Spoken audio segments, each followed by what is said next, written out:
ലൂക്ക 22 അധ്യായം 1 മുതൽ 22 വരെയുള്ള വാക്യങ്ങൾ. യേശുവിനെ വധിക്കാൻ ഗൂഢാലോചന. പെസഹ എന്ന് വിളിക്കപ്പെടുന്ന പുറത്തില്ലാത്ത അപ്പത്തിന്റെ തിരുനാൾ അടുത്തു. പുരോഹിതന്മാരും നിയമജ്ഞരും അവനെ എങ്ങനെ വധിക്കാമെന്ന് അന്വേഷിച്ചുകൊണ്ടിരുന്നു. പക്ഷേ അവർ ജനങ്ങളെ ഭയപ്പെട്ടു. 12 പേരിൽ ഒരുവനും സെക്രട്ടറി എന്ന് വിളിക്കപ്പെടുന്നതിനായി യൂദാസിൽ സാത്താൻ പ്രവേശിച്ചു. അവൻ പ്രഭുക്കന്മാരെയും സേനാധിപതിമാരെയും സഭയിൽ എങ്ങനെയാണ് എത്തിനെ അവർക്ക് ഒറ്റിക്കൊടുക്കുന്നതെന്ന് ആലോചിച്ചു. അവർ സന്തോഷിച്ചു. അവൻ പണം കൊടുക്കാമെന്ന് വാഗ്ദാനം ചെയ്തു.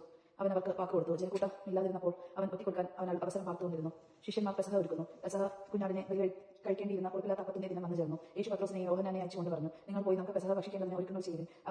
അവർ അവനോട് ചോദിച്ചു, ഞങ്ങൾ എവിടെ ഒരുക്കണമെന്നാണ് നീ ആഗ്രഹിക്കുന്നത്? അവൻ പറഞ്ഞു, ഇതാ, നിങ്ങൾ പട്ടണത്തിലേക്ക് പ്രവേശിക്കുമ്പോൾ ഒരു കുടം വെള്ളം ചുമന്നുകൊണ്ടുവരുവൻ നിങ്ങൾക്കെതിരെ വരും. അവൻ പ്രവേശിക്കുന്ന വീട്ടിലേക്ക് നിങ്ങൾ അവനെ പിന്തുടരുക. ആ വീടിന്റെ ഉടമസ്ഥനോട് പറയുക, ഗുരു നിന്നോട് ചോദിക്കുന്നു, എന്റെ ശിഷ്യന്മാരോട് കൂടി ഞാൻ പെസഹ ഭക്ഷിക്കാനുള്ള വിരുന്നശാല എവിടെയാണ്? സജ്ജീകൃതമായ ഒരു വലിയ മാളിക മുറി അവൻ നിങ്ങൾക്ക് കാണിച്ചു തരും. അവിടെ ഒരുക്കുക. അവർ പോയി അവൻ പറഞ്ഞതുപോലെ കണ്ടു. പെസഹ ഒരുക്കുകയും ചെയ്തു. പുതിയ ഉടമ്പടി. സമയമായപ്പോൾ അവൻ ഭക്ഷണത്തിലിരുന്നു. അവനോടൊപ്പം അപ്പോസ്തലന്മാരും അവൻ അവരോട് പറഞ്ഞു, പീഡാനുഭവിക്കുന്നതിന് മുൻപ് നിങ്ങളോട് കൂടി ഈ പെസഹ ഭക്ഷിക്കുന്നതിന് ഞാൻ അത്യധികം ആഗ്രഹിച്ചു. ഞാൻ നിങ്ങളോട് പറയുന്നു, ദൈവരാജ്യത്തിൽ ഇതുപോലെ പൂർത്തീകരിക്കുന്നതുവരെ ഞാൻ ഇനി ഇത് ഭക്ഷിക്കുകയില്ല. അവൻ പാനപാത്രം എടുത്ത് കൃതജ്ഞത സ്തോത്രം ചെയ്തതിനു ശേഷം പറഞ്ഞു, ഇത് വാങ്ങി നിങ്ങൾ പങ്കിടുവിൻ. ഞാൻ നിങ്ങളോട് പറയുന്നു, ഇപ്പോൾ മുതൽ ദൈവരാജ്യം വരുന്നതുവരെ മുന്തിരിയുടെയും ഫലത്തിൽ നിന്ന് ഞാൻ പാനം ചെയ്യുകയില്ല. പിന്നെ അവൻ അപ്പം എടുത്ത് കൃതജ്ഞത സ്തോത്രം ചെയ്ത് മുറിച്ച് അവർക്ക് കൊടുത്തുകൊണ്ട് അരുൾ ചെയ്തു, ഇത് നിങ്ങൾക്ക് വേണ്ടി നൽകപ്പെടുന്ന എന്റെ ശരീരമാണ്. എന്റെ ഓർമ്മയ്ക്കായി ഇത് ചെയ്യുന്നത്. അപ്രകാരം തന്നെ അത്താഴത്തിന് ശേഷം അവൻ പാനപാത്രം എടുത്തുകൊണ്ട് അരുൾ ചെയ്തു, ഈ പാനപാത്രം നിങ്ങൾക്ക് വേണ്ടി ചിന്തപ്പെടുന്ന എന്റെ രക്തത്തിനുള്ള പുതിയ ഉടമ്പടി.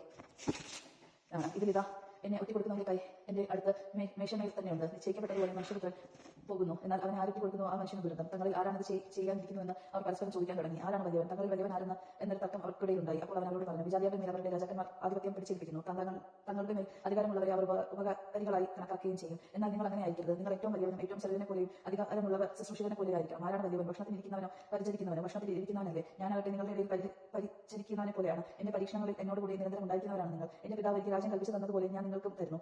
അത് നിങ്ങൾ എന്റെ രാജ്യത്തിൽ എന്റെ മേശയിൽ നിന്ന് ഭക്ഷിക്കുകയും പാനം ചെയ്യുകയും സിംഹാസനങ്ങളിൽ ഇരുന്ന് ഇസ്രായേലിലെ 12 ഗോത്രങ്ങളെ വിധിക്കുകയും ചെയ്യുന്നതിന് വേണ്ടി അത്രേ. പത്രോസ് ഗുരുവിനെ നിഷേധിക്കുന്നു.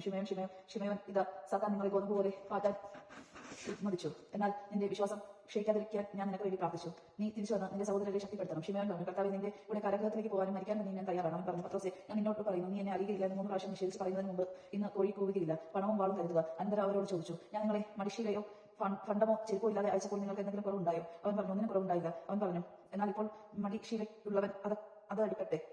അതുപോലെ തന്നെ പണ്ടവും വാളില്ലാത്തവൻ സ്വന്തം കുപ്പായം വിറ്റ് വാൾ വാങ്ങട്ടെ.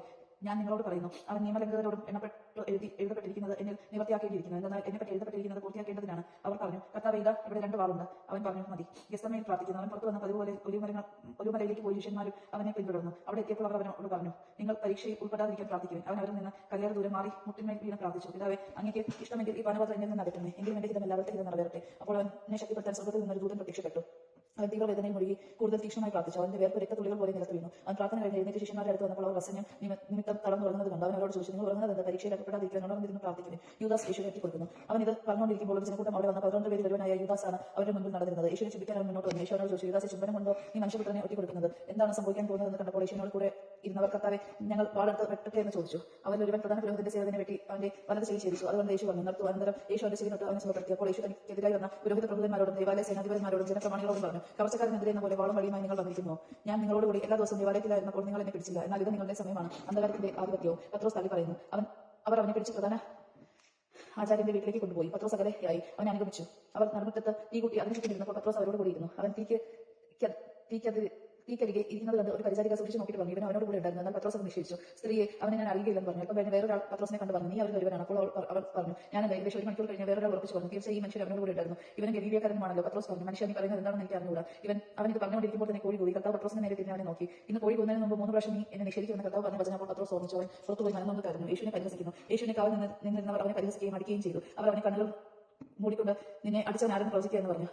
അവർ അവനെ അധിക്ഷേപിച്ച് അവനെതിരായി പലതും പറഞ്ഞു. ന്യായപതി സംഘത്തിന്റെ മുൻപാകെ പ്രഭാതമായപ്പോൾ പുരോഹിത പ്രമുഖന്മാരും നിയമജ്ഞരും ഉൾപ്പെടുന്ന ജനപ്രമാണികളുടെ സംഘം സമ്മേളിച്ചു. അവർ അവനെ തങ്ങളുടെ സംഘങ്ങളിലേക്ക് കൊണ്ടുവന്ന് പറഞ്ഞു, നീ ക്രിസ്തുവാണെങ്കിലും അത് തങ്ങളോട് പറയുക. അവൻ അവരോട് പറഞ്ഞു, ഞാൻ പറഞ്ഞാൽ നിങ്ങൾ വിശ്വസിക്കുകയില്ല. ഞാൻ ചോദിച്ചാൽ നിങ്ങൾ ഉത്തരം തരികയുമില്ല. ഇപ്പോൾ മുതൽ മനുഷ്യപുത്രൻ ദൈവശക്തിയുടെ വലതുവശത്ത് ഇരിക്കും. അവരെല്ലാവരും കൂടി ചോദിച്ചു, അങ്ങനെയെങ്കിൽ നീ ദൈവപുത്രനാണോ? അവൻ പറഞ്ഞു, നിങ്ങൾ തന്നെ പറയുന്നല്ലോ ഞാനാണെന്ന്. അവൻ പറഞ്ഞു, ഇനി നമുക്ക് വേറെ സാക്ഷ്യം എന്തിന്? അവന്റെ നാവിൽ നിന്ന് തന്നെ അത് കേട്ട് കഴിഞ്ഞു. ദൈവജനമാണ് നാം കേട്ടത്. നമുക്ക് ദൈവത്തെ സ്തുതിക്കാം. ക്രിസ്ത്യാനിക്ക് സ്തുതി.